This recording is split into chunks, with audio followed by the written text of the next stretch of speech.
Hi guys, Mr. Palmer back with our final installment of review for Work Power and Simple Machines. We just have one simple machine problem here where we have to calculate mechanical advantages and work and efficiency. This is number 9 on your review sheet. Hopefully you guys have tried this. I'm going to start with a little drawing for you guys. I think if we kind of draw this out, it'll be helpful. We have a ramp, right? That's an inclined plane. We're going to be pushing a box. We're given the mass up this ramp. It tells us it's 250 kilograms. And again, that's just the mass. It's not the weight. We'll have to go calculate that if we're looking for force. The ramp is 10 meters long. That means this part is 10 meters long and has a height of 3.3 meters. The height is this part over here. Right? That's how high we're going to be lifting it. So if we're looking at a ramp as an inclined plane, we are going to be applying some force. In this case, it tells us the force is 975 newtons. And we're applying that force up the length of the ramp to the top. And our goal is to lift the object. So we want to look at what is the work we put in, what is the work we get out. So let's start there. Work in and work out. So A asks us to find the work in, and our work in is always FE times DE, right? That is the effort part is what you're putting in.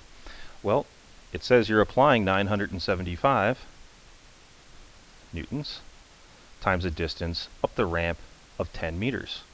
So that's going to be 9,750 joules. Again, work in joules. B, what's the work we're going to get out? Well, that's what the machine is doing, FR times DR. What you have to understand about this is that our ultimate goal is to lift the object to the top of the ramp. The force, our resistance, is the weight of the box. That's FG.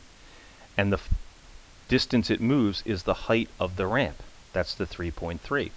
So how are we going to get this? This FR is going to become FG, which is going to be mg to get the weight, times the distance, which is going to be our height. So let's substitute in. The mass is 250 times 9.8, which is g, times the height, which is 3.3. So that means we're going to come out with 8,085 joules. Oops, let me look like a 5. Part C, it says, what's the work that's lost? Well, it's the difference between these two. If you're putting in 9,750 and you're only getting out 8,085, something's had to be lost. So let's go to part C. If we want the work that is lost, you're going to take the work that you put in, you're going to subtract what you're getting out, which is going to be less. So you put in 9,750 and you're only getting out 8,085. That leaves you with a difference of 1,665 joules, right? And that was lost to friction.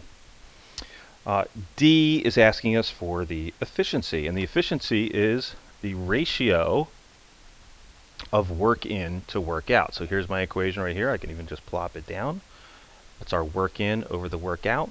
Well, we've already calculated the work in and the work out. The work out was 8,085. The work in was 9,750 times 100. And that's going to give us 82.9%, which is pretty good for a ramp.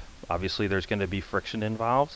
You're always going to get an efficiency that's under 100%. You can't get something from nothing, right? The work that you're going to be doing, right, is not, you're never going to get 100% efficiency. You certainly can't get more than that.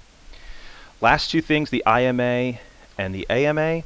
So looking at our two equations here for part E and for part F, IMA and AMA.